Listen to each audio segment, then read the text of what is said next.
मोरति सतगुरु मीराबाई सर्वदा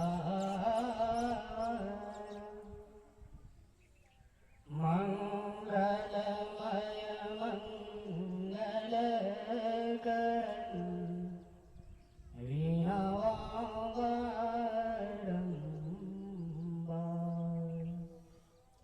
धान्य धान्य सतगुरु सुखद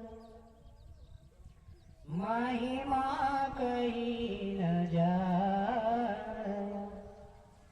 जो कुछ कहूँ तुम्हारी कृपा मोते कछु न बसाए।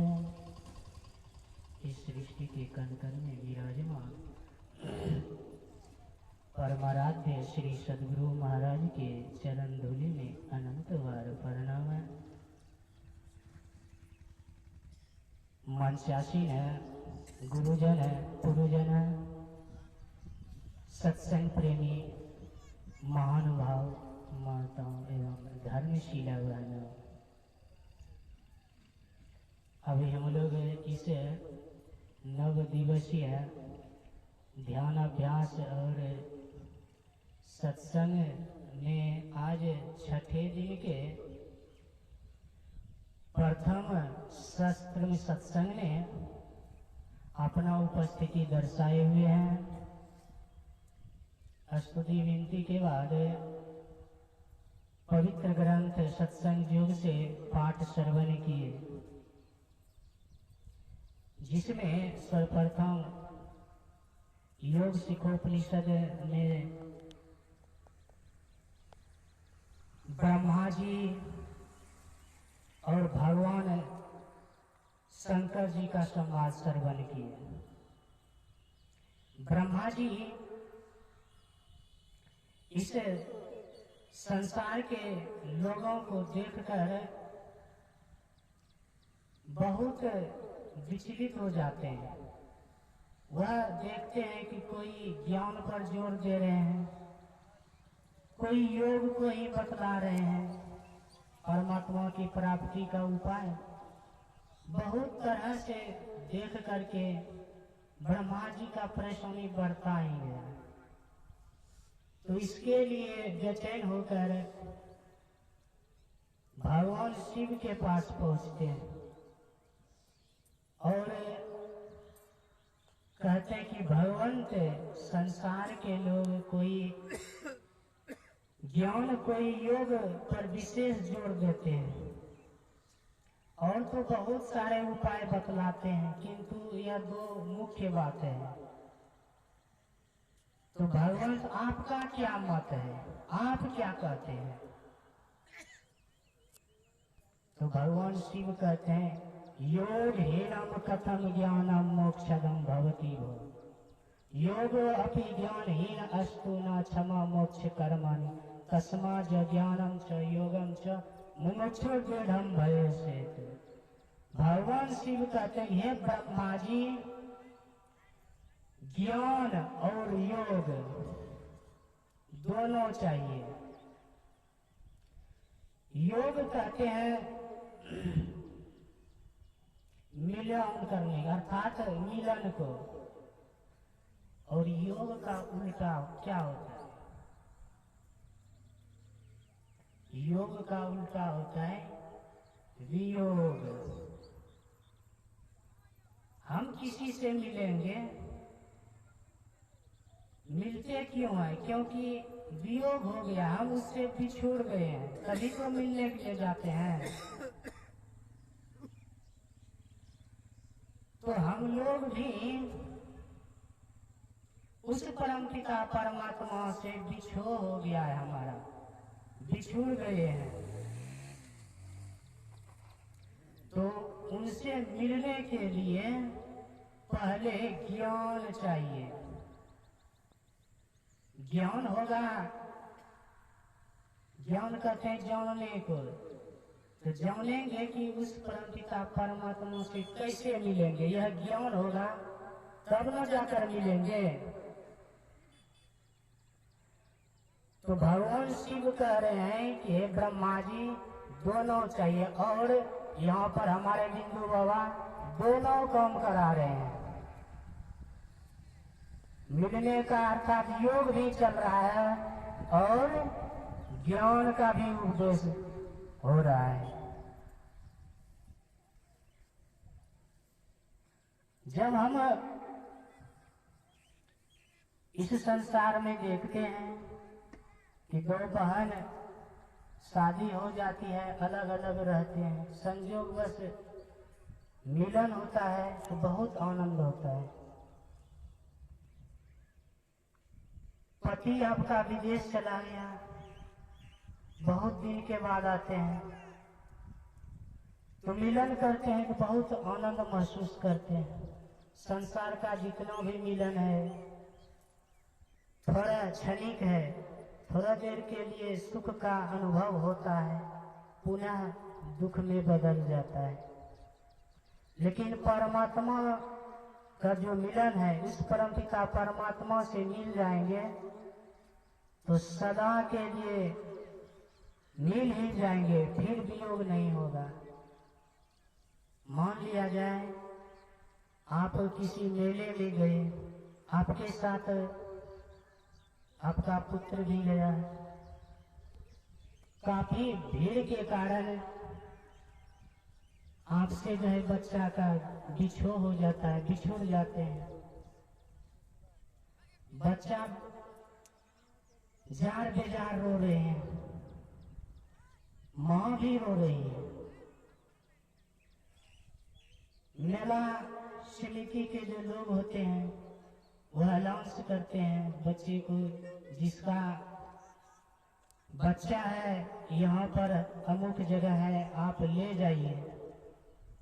माँ भी उधर ढूंढ रहे हैं, माँ भी रो रही है, बच्चे भी रो रहे हैं। मान लिया जाए उसे बच्चे के समक्ष उस जगह MP MLA आ जाए, मुख्यमंत्री आ जाए, प्रधानमंत्री ही आ जाए और बच्चे को गोद में उठा ले, बहुत रुपए पैसे खिलौने आदि सब दे कि बच्चे किसी तरह शांत हो जाए, चुप हो जाए।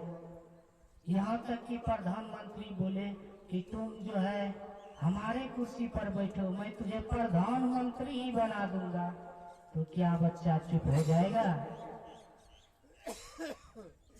नहीं होगा। जब तक वह बच्चा अपनी माँ से नहीं मिल जाते हैं तब तक वह चुप नहीं होगा। भले ही उनका माँ कुरूप नेंगरी लूली बौकी ही क्यों ना हो, जब तक नहीं मिलेंगे तब तक चुप नहीं होगा। तो हम लोग भी जब तक उस परमपिता परमात्मा से नहीं मिल जाते हैं तो हम लोगों का भी दुख का निवारण नहीं होगा। आवागमन में पड़े रहेंगे, आते जाते रहेंगे। संतों ने इस जीव को कभी पुत्र माने हैं और परमात्मा को माँ बतलाए हैं, तो कहीं पर इस जीव को पत्नी बतलाए हैं, तो कहीं पर परमपिता परमात्मा को पति माने हैं, मीरा भगवान को पति माने हैं। एक संत हुए कबीर बाबा, उनकी वाणी में है, उसे पिया से कैसे मिला जाए तो कबीर बाबा बतलाते हैं, नैनों की करी कोठरी पुतली पलंग बिछाए, पलकों को चिकदारी के पिया को लियारी जाए। कबीर बाबा कहते हैं कि उस पिया से कैसे मिलोगे, तो परमराज ने मिलने का युक्ति बतला दिए हैं, और वही कबीर बाबा बतला रहे हैं कि नैनों की करी कोठरी, नैनों की कोठरी कहाँ पर है? जहाँ इस दोनों आंख का मिलन स्थान है, वहाँ पर हम रहते हैं और वहीं पर वह कोठरी है। उसी जगह पर जाने से पिया का मिलने का रास्ता मिल जाता है, अर्थात पिया मिल जाते हैं। उस कोठरी में कैसे प्रवेश करें? तो कहते हैं नैनों की करी कोठरी पुतली पलंग बिछाए। पुतली अर्थात देखने की जो शक्ति है आंख में, तो कहते हैं उन दोनों को मिलाइए तो उस कोठरी में प्रवेश कीजिएगा। उस कोठरी में प्रवेश कीजिएगा तो कहते हैं पुतली पलंग बिछाए, अर्थात नैन को एक टक से देखते रहे। या भी सुन लेते परमराज की वाणी में कि दो नैनों बीचों बीच सन्मुख। तो जब हम वहाँ मिलन होगा दोनों की शक्ति आंख की, तो कहते हैं उसमें प्रवेश कर जाएंगे उस कोठरी में। जब प्रवेश करेंगे तो उस पिया से प्रेम करेंगे, परमात्मा रूपी पिया से। जीव मात्र जो है स्त्री है। यहाँ हम लोग पति पत्नी बहुत से संबंध नाते जोड़ते हैं, लेकिन परमपिता परमात्मा एक ही पिया है। बाकी बात हम लोग सब स्त्री हैं, अर्थात दुल्हीन है। हमारे परमराज का झांकी लगा हुआ है। यहाँ पर कोई पुरुष नहीं है, एकमात्र गुरु महाराज को छोड़ करके सबके सब स्त्री है, क्योंकि जीवात्मा स्त्रीलिंग शब्द है।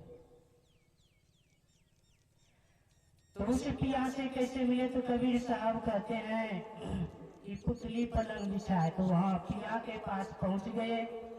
अब मिलन करेंगे अर्थात प्रेम करेंगे। तो प्रेम जब हम लोग करते हैं, पिया के पास जाते हैं, तो क्या करते हैं? कहते हैं जब प्रेम करते हैं, अंदर प्रवेश करते हैं, तो दरवाजा भी बंद करते हैं ना। तो कहते हैं पुतली पलंग बिछाए, पलकों को चिकदारी के, अर्थात आंख बंद कर लेते हैं। आंख बंद कीजिए और पिया से प्रेम कीजिए। वह प्रेम कभी खत्म नहीं होता है। ऐसा प्रेम है कि उस जगह सदैव आनंद ही आनंद है। कहे कबीर आनंद भयो है बाजत अनहद ढोल रे।